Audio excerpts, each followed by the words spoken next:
Hello everyone. Today we'll discuss one important case for undergraduate and postgraduate medical students. Instead of just discussing theoretical and going into details of the topic, we'll discuss how to practically approach a case. So this is the child which has been brought to the OPD by the mother. So looking at this child from a distance, what do you see? The child is no doubt absolutely very cute, and the child appeared to be well nourished, and this child is very adorable. So I was actually enjoying looking at this child from far. I didn't actually think that this is even a patient, and I thought that the mother has brought the child for a routine check. Then I examined the child very closely. Then I found some of the hair changes. So how is the hair? The hair is here. The hair is thin and it is dry and it is brittle and it is lusterless. It is very sparse and it's also hypopigmented. Then I found that we are not dealing with a normal child. Definitely there is something wrong which is going on in this child. Then I tried to interact with the child. The child made an eye contact, but the child did not smile. Then I have done head-to-toe examination, and in the foot, I found there is a bilateral swelling in both the feet. Then I palpated the child. Then the swelling, which was pedal edema, which is pitting type. Surprisingly, I didn't expect the child to have this much of pitting type of pedal edema. So after seeing the pedal edema, so much was going on in my mind. I was thinking of what actually is causing pedal edema in such a cute-looking well child. So first system which should strike is the renal system. Yes, in that infantile nephrotic syndrome should be the most probable differentials you need to be considered. Nephrotic syndrome, the child will be losing lots of proteins, lots of albumin that can cause pedal edema. And next, acute glomerulonephritis. Acute glomerulonephritis is very rare in this age group. Usually, acute glomerulonephritis will be seen in older children. And CKD can also be a possibility. Child should have anemia and other features. Child did not have that much of significant anemia in this case. And congestive heart failure. Usually, children with congestive heart failure, they will be very sick. They will be requiring oxygen. There will be respiratory distress, hypoxia, and all that. So such things were not there in congestive heart failure. And most important sign in congestive heart failure is tachycardia, which was not there in this case. And severe anemia, again, it can cause CCF, and again, the child can present with pedal edema. Chronic liver disease. Chronic liver disease usually presents with hyperbilirubinemia, jaundice, and other signs of liver failure, which were absent in this case.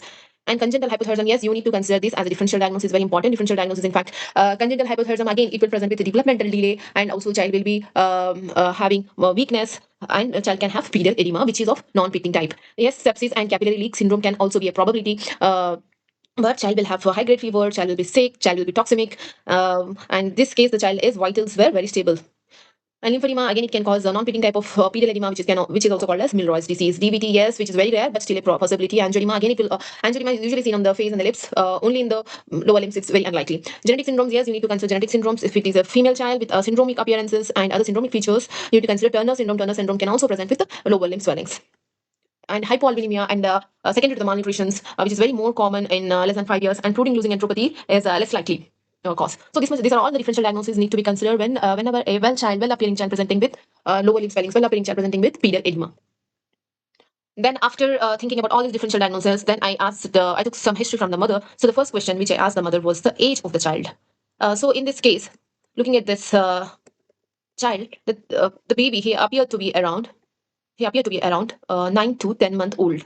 Not this child, but yeah, this child. So the baby appeared to be around 9 month old. I was expecting the age to be less than 1 year. So when I asked the age of the child, the mother said the baby is around 1 year and 5 months. I was a bit surprised to hear this answer from the mother. Then I felt that definitely something is not right. This definitely something is wrong which is going on in this child. Then I checked the child's weight. Then I took the child's length measurements. Surprisingly, his weight is 6.5 kilos. The expected weight at this age would be around 11 kilos, and the weight is falling less than -3 standard deviations. And height is also 70 centimeters. That is also height is also falling below -3 standard deviations. And I took the mid upper arm circumference. Mid upper arm circumference was around 12 centimeters. So the child who appeared to be well nourished at the doorstep now appeared to be malnourished after seeing the weight, height, and plotting the weight and height on the age appropriate WHO growth charts.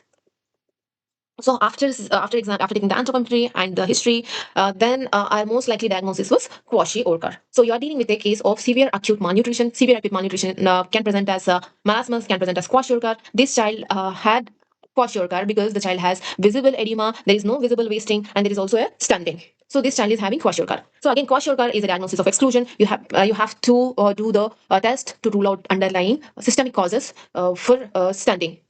So we have done a few tests to rule out any kidney issues and any renal causes. Creat was normal, blood urea was normal, and we have also done bedside urine dipstick examination. There was child is not losing any proteins. Child is not losing proteins or albumin in the urine. So urine proteins, spot protein to creatinine ratio came out to be normal. 24-hour urine protein came out to be normal. So you're not dealing with any case of nephrotic syndrome. You're not dealing with any renal issues. Next, after excluding the renal causes, we wanted to exclude the cardiovascular related causes. So we have done an X-ray. X-ray appears to be absolutely normal. There is no cardiomegaly, there is no cardiomyopathy. Heart rate appears to be normal. So you are not dealing with any cardiovascular system.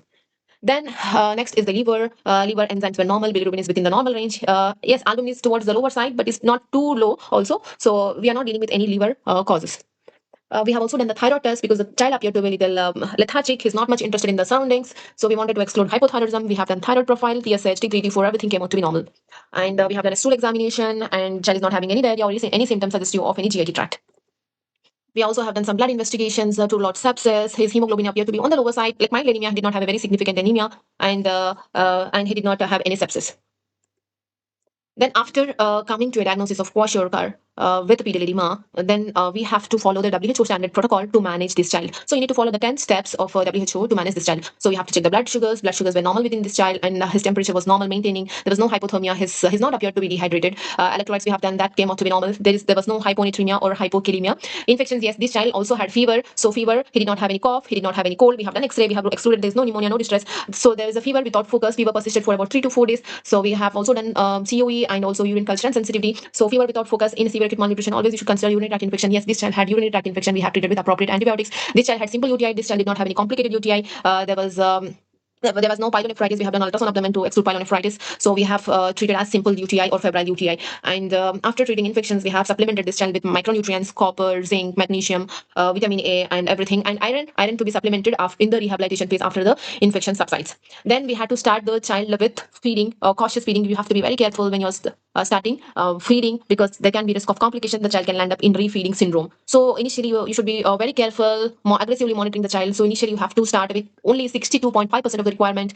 You're not giving any extra calories for the growth. You will have to avoid extra calories required for the daily activities. So avoiding the calories for the growth and the daily activities, only will have to give 62.5% of the requirement of the existing weight. His existing weight is 6.5 kilos. So for 2/3 of the 6.5 kilo weight, you will calculate the calories and give it in the form of 80 to 100 kilocalories per kg per day. You will not give to the expected weight. Expected weight is 11 kilos. So initially you will give to the existing weight. You will not calculate to the expected weight. And initially you start with 80 to 100. Slowly you will increase to 150 to 200 kilocalories per kg per day.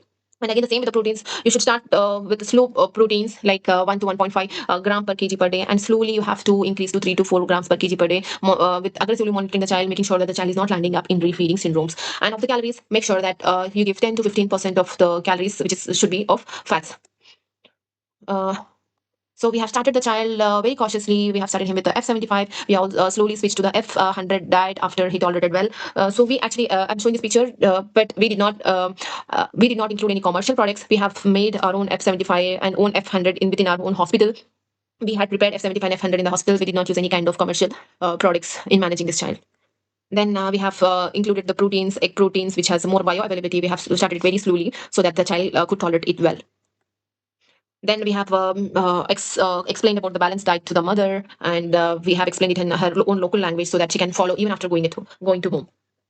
Apart from just treating nutrition and also managing the infection, other things, which is also very more important thing in severe acute malnutrition, is sensory stimulation. So as this child was initially lethargic, not interested in the surroundings, so after stabilizing the child in the rehabilitation phase, we have did the sensory stimulation. We have introduced age appropriate toys, and the child is actually doing well. Child is actually responding well to the treatment.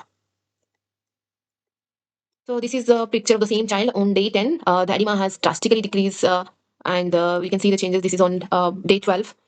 And this picture is of day 14. There is almost nil edema. Edema has decreased completely. So the child is recovering well. The child is responding to the treatment well. A child is gaining weight. So he was gaining weight. So good weight gain when you call when the child is gaining 10 grams per kg per day. Moderate weight gain is called when the child is gaining about 5 to 10 grams per kg per day. And poor weight gain when the child is gaining less than 5 grams per kg per day. In this case, the child is gaining more than 10 grams per kg per day. So he's actually responding to the treatment.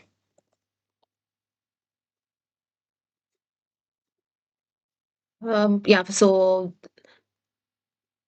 so looking at this, the mother was happy, the child was happy, and looking both of them, even we felt very happy. And we have discharged this child after a few days, and we have followed this child after 1 month. The child is absolutely doing well, and the child is gaining weight.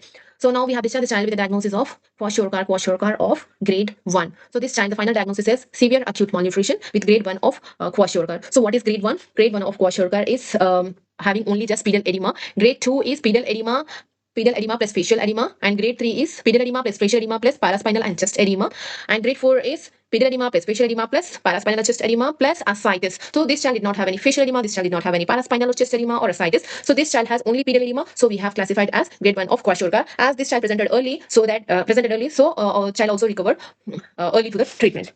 So this is how you need to approach to the case, excluding all of the systemic causes and finalizing to the right diagnosis at the right time, and early intervention will help in rapid recovery of children. Yeah, I hope you have learned something today. Yeah, that's all for today. And thank you so much. If you have any questions, any doubts, you can just message. Thank you.